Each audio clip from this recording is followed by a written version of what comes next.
Folks, welcome back to the channel. This is a boat I'm very much looking forward to showing you, and more importantly, I'm really looking forward to reading your comments to see what you think of this boat. She's very unique. She's got a lot of features that I've not seen before on a boat. Her design, the massive foredeck, this floating helm position over here amidships. She is very special, and I think you'll enjoy having a look around this one. At the time of uploading this video to my channel, she is currently listed for sale as well, so make sure you stick around. Now, before I do take you around, one big favour to ask: please give the video a like. In fact, there's two big favours. Also, please don't forget to subscribe to my channel. It is really important. The first thing people look at when I ask them if I can feature their boat is how many subscribers I've got. So please help me get that number up. Don't forget to subscribe. But anyway, let me show you around, and then I'm going to read the comments to see what you think.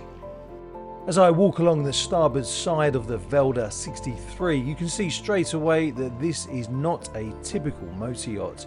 She was built in the Netherlands in 2010, and the design leans more towards a mini explorer style motorboat than your usual leisure cruiser.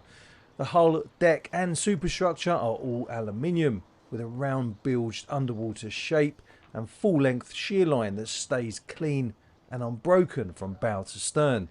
That low-profile flush foredeck and subtle deckhouse keep the windage down and the centre of gravity low, ideal for serious offshore cruising. She's a CE Category A vessel, so she's certified for open ocean passages in all weather. You've got proper side decks with raised bulwarks and welded handrails, which give you that added sense of security when moving around at sea. Power comes from twin Deutz mechanical diesels, which are straightforward in terms of general maintenance. They're reliable and torque heavy. She carries 5,300 litres of fuel, which is around 1,400 US gallons, giving her a range of over 1,200 nautical miles at cruising speed. So let's board the boat via the starboard gate here, just up here. And first and foremost, let's take in the view of these really wide side decks. One of the things that I love about these side decks is the fact that you've got this overhang here. So if you are walking around on the upper deck and it is raining, or you do have inclement weather, you've got some protection from that thanks to the overhangs here. But yeah, it's something I really like. I also love how thick these gunnels are, big sturdy gunnels, plenty of scuppers down here as well. And obviously we have a cap rail up here that we can hold on to as we walk around the upper deck. Now you'll see this door over here to our left on the superstructure. That gives us access into the pilot house. And of course we will go in there and have a look around in just a second. But for me, one of the standout features of this boat is this massive foredeck. It's absolutely huge. You have got so much space up here. To our left, we've got the two skylights that lead down into the accommodation areas on the boat. And just in front of that, check out this seating area. What a fantastic place to come and sit and watch everything unfold as you make your way to wherever it is you are motoring to. Now, just over here, behind that panel, we do have some controls as well. So you can captain the boat from this position. And I think, especially on a day like today, where it's relatively calm in terms of the wind, we've got obviously cloud and some sun breaking through, it'll be a fantastic place to come and sit and captain the boat. And you can sit here with your guests as well. So you can have the captain sitting just here and his or her guests next to them, and then opposite that seating area you've got another one there. So plenty of seating space up here. And of course you'll notice straight away the raised part of the superstructure here means that we're going to get loads of headroom down below, and we will go and check that out in just a second. Over here to our right we have some storage for the fenders. Of course this is where we work the lines. We've got two bollards just over there. And to our left we have another seating area as well, so another really nice place to come and sit and enjoy the view. And you've even got a seat all the way up there tucked into the bow as well, so plenty of seating up here. If I just slowly pan around and show you the superstructure, you get a really good idea in terms of the lines of this really stunning boat. Another thing to point out as well is the overhang that we have just up here. You'll see how that comes out from the coach roof, and that means that when you are underway and you're at the helm, midday sun, even though the windows are reverse raking rather than forward raking, you're not going to get loads of glare and loads of heat bouncing off the interior in there thanks to that overhang. But anyway, let's go back up to the bow. We'll walk up here. Up on the foredeck, you'll find a serious anchoring setup. There's a hydraulic Lofrans Titan B windlass paired with a 13mm chain and a high holding power anchor. The whole system is deck mounted on a teak finish with integrated foot controls and a freshwater washdown in the anchor locker for easy cleanup when you're bringing the anchor back in. Some more fender stowage just down there to our right. Let's take another look at the superstructure, and then we'll head aft along the port side deck. Nice wide side deck.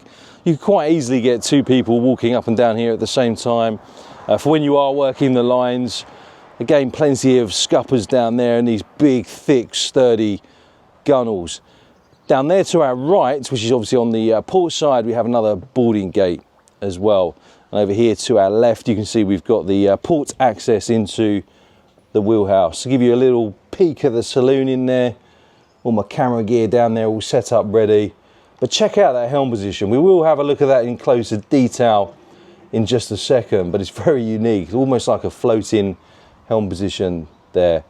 Okay, let's come back out here and we'll head aft. Show you the cockpit. So we've got some seating just over there. I reckon you could probably fit maybe 5 or 6 people in there, and you'll notice just down here to our right we have a walkway that leads aft down towards the transom. Now if I just bring the camera up here just to show you how that flows over there, and I'll walk over to the starboard side as well and just show you the same setup over here on the starboard side. Another thing that I notice as I walk around in terms of the deck is the camber really. And I think that is a really good feature, because what it means, if you do happen to get water on the upper deck in terms of the waves that you're ploughing through or just from the weather, then it's going to naturally just run off there down to those scuppers. You've got 2 located just down there and another 2 over here to my right on the starboard side as well. So you can see how the water will just quickly flow off the boat if you are punching through the heavy stuff. I think if we just bring the camera up and I'll show you atop the coach roof here, we have our Furuno static array radar there, lots of VHF aerials over to the left, steaming light, and the GPS aerials there as well. If I take a step back actually and just show you this area, if I just pan over from the starboard side over to the port side, you'll get a really good idea for just how this part of the boat is set up and configured. And of course we have our walkway over here on the starboard side that leads down into the water. So a great place when you are anchor to just run down here, jump off and dive in. I think what we'll do now, we'll go into the saloon. You notice straight away the big double doors that we have that are opened up that lead straight into the saloon. Over here to our left we have plenty of cabinetry, so loads of places to store all of your stuff. Nice big windows in here as well, so we're getting lots of natural light. Down here to our left is where we have some freestanding furniture, so you can pretty much kind of set this area up according to how you want it to be used. Over here to the right we've got some more cabinetry, of course. If I pop open one of these for you, you can see how everything is set up in here. If I shut that back up again, and again, of course, over here on the starboard side, more massive windows. Over to our left, we have a little seating area, which is located next to the helm position. A little fire extinguisher stowed away under there. But what a great place to come and sit and watch things unfold as the captain takes the helm. I do like the fact as well, just above the helm position, we do have a skylight that can be opened up. So you can imagine what this is like in here when you've got both the port and starboard doors open and the doors that lead out into the cockpit open, as well as that skylight. You're going to get lots of fresh air in this space, lots of nice sea air coming through this area. Just over here to my left, you can see we've got a digital control for the climate control located just down there as well, so very handy. Okay, let's have a closer look at this helm position. So straight away you can see we've got 3 multi-function displays there. The one over there on the right is just showing all of the boat management systems. The one over there in the middle is obviously showing the digital chart at the moment, and the one over here to our left is showing all the digital display for the engines. But you can pretty much kind of set this up according to what your preferences are when it comes to what data is displayed on each of the individual MFDs. Over here to our left we have the throttle control levers for the twin engines, and just to the right this is where we control the trackpad on the MFDs as well. Just down here we have the steering wheel. I like the fact it's got this on it because it makes it a lot easier to turn the wheel when you're in close quarters manoeuvring. So that's another feature that I personally like. Over here to my right I have the tiller control, VHF radio just down there, and a Furuno display just in front of that. But yeah, I'm really interested actually to read what you think of this helm station. Like I say, I mean, I've been on quite a few boats since doing this YouTube channel. I think I've made about 500 videos now, and this is the first time I've seen a helm station like that. So yeah, let me know what you think. I love it. I also love how much headroom we've got in here as well. You can see all the spotlights in the deck head, so I can imagine this area is lit very nicely at night. Okay, let's come down the steps over here to our right, and we're descending to the accommodation area.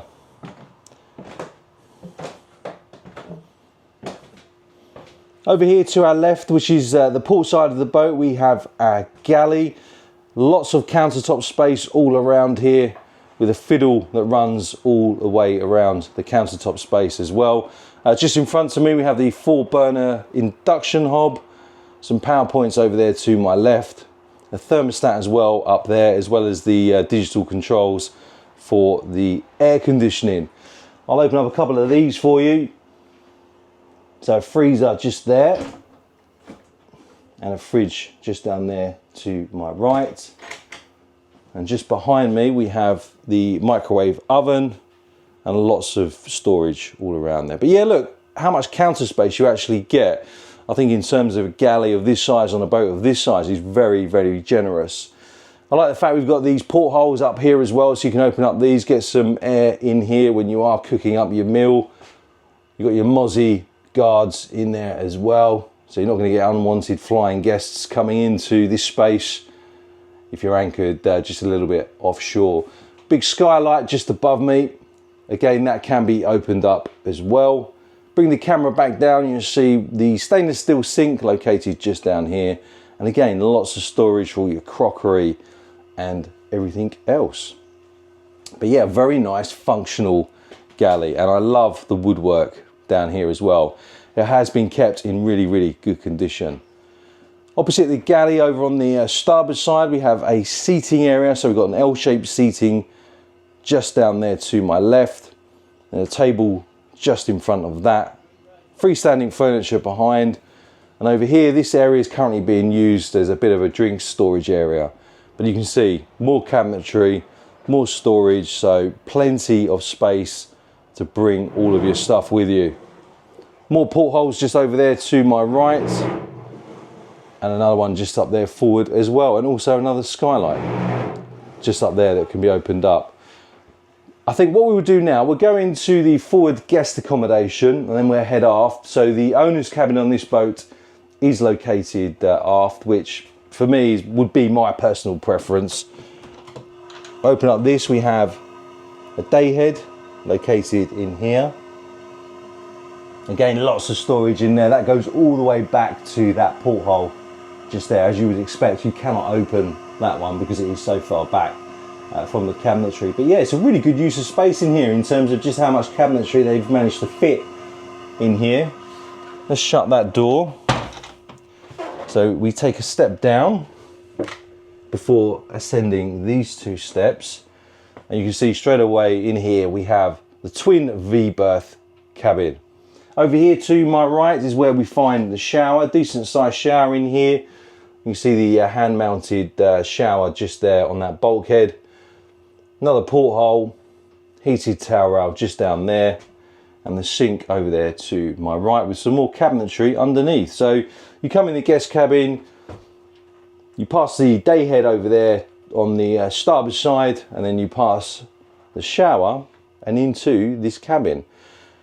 So a few things that immediately stick out to me is the amount of headroom in here. You've got plenty of headroom, lots of natural light coming in. You've got the skylight just up there, portholes over here to the starboard side, a nice big comfy bed.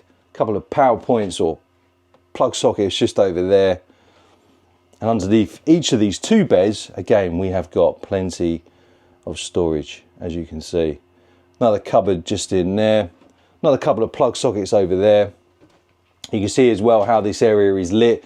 So underneath this part of the structure here, you've got some lights inset into that part. Also, you've got reading lights as well in here. But yeah, very, very comfortable. And I can just imagine waking up on this boat as a guest, you know, looking out the porthole, opening up these portholes up here, getting some nice fresh air pumping through, and also opening up that skylight as well. I think it'd be a very nice, comfortable area.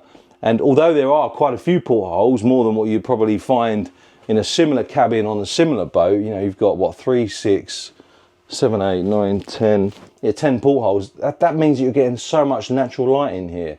So your guests are going to really benefit from feeling that connection to wherever it is you happen to be in terms of the seascape, thanks to the views they're going to get, but also that fresh sea air pumping through.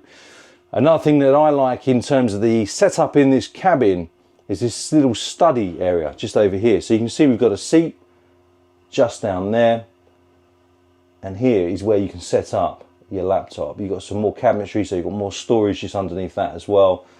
But yeah, I think this would be a great place. If I had my laptop on here, I could quite easily set that up there, get all my other stuff just over here next to me, and enjoy the view whilst you're underway as well. So your guests, if they want to stay connected, they can do. Set your laptop up and Bob's your uncle. There you go. Another digital display over there for the air conditioning. And you can see we've got a vent just up there. But again, the woodwork is in really good condition throughout this boat, and it has been really well looked after. So that is the guest cabin. Let's come back down these steps, and we'll pass through the galley over to our right with that seating area just down here to our left. And of course the stairs that lead up to the helm position. And look, another thing that you'll notice is not only the connection that you get between the galley here, so you can see up onto the upper saloon in the helm position, but also you can get a good idea of just how easy it is to access all of the electronics at the helm position as well, thanks to that layout. So if you want to replace anything, upgrade anything, then that is relatively straightforward to do, thanks to how open all of the helm position actually is. Okay, let's come down these two steps into the owner's cabin. As you can see, it is a full beam owner's cabin. Very cozy, very comfortable, lots of traditional woodwork in here as well. But let's break it down in terms of what we've got. So over here on the starboard side, we have a small L-shaped seating area, very nice. And just in front of that, we have this little office kind of setup just over here as well. So you can get your laptop on there, get your computer on there. You've got your little seat that you can pull out. If I come over here actually and just kind of sit down and show you, this would be a great place to enjoy your morning coffee.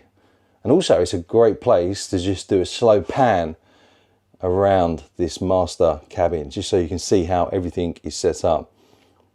Let's talk through what we've got. So hanging locker space just over there, some more over there on the port side as well. Next to that, we have another little workstation or little office space just over there. So if your partner needs to crack on with some work as well, then they can. And of course, we've got more cabinetry just next to that as well. Really good headroom down here. Very cozy, very comfortable space. I absolutely love it. Really nicely lit as well. You can see all these spotlights in the overhead up there. But yeah, let me know what you think in the comments. Let's go and check out just over here And I'm sure you're wondering where we get access into the engine room, and you'll see that in just a second. Open up this door to reveal the ensuite. So we've got the toilet just over there next to the sink. Porthole just over there. And we have a heated towel out, and just behind us is where we find the shower. So there you've got the hot and cold controls there, the shower located down there, and the shower head, look, just up there. So let's come back out. I'll shut this door. You'll see as well, we've got plenty of additional storage just underneath this big bed. There's 4 drawers there. And over here to our right, now behind that door, is where we get access into the engine room. Before we go in there, I'm just going to quickly pan over this just so you can see the layout here. As I say, this is where you can set up your other little kind of workstation, or call it a little vanity area, whatever you want to call it. We do have a mirror just over there. But yeah, look at how much storage space they've managed to get in this boat. It's a very warm, cozy feel down here. Okay, let's turn around. Open up this door, and there you can see the dog clips that lead into the engine room. So unclip that one, and here we have it, the engine room. Straight away you can see everything down here has been laid out with serviceability in mind. There's plenty of space to move around, checker plate flooring underfoot, and good access to all major systems. She's powered by twin Deutz diesels, each producing 234 horsepower. This is the starboard engine with easy access to filters, belts and fuel lines. Over on the port side, it's a near identical setup. The main generator is a Kohler 16 kilowatt unit tucked neatly here just to starboard. It's air cooled, easy to access for servicing, and provides full onboard power. The battery bank includes 12 2-volt 440 amp hour VRLAs for service power, plus 4 dedicated start batteries, all well organised and easy to inspect. This is part of the CLD Marine Air System. It's a central unit feeding the boat's 60,000 BTU air conditioning setup. Just here we have the hydraulic control manifold used for systems like the bow thruster, windlass and the Fassi deck crane, rated to 2.1 tons but currently not connected. This blue box is part of the Senvax climate control system. It helps manage the boat's heating and water pressure zones automatically. Over here we have the main switch panel for onboard systems. Everything from bilge pumps to fuel transfer and grey water control is managed from here. This is the Navio 754, part of the boat's central monitoring system. It provides real-time readouts for onboard systems and gives diagnostics at a glance.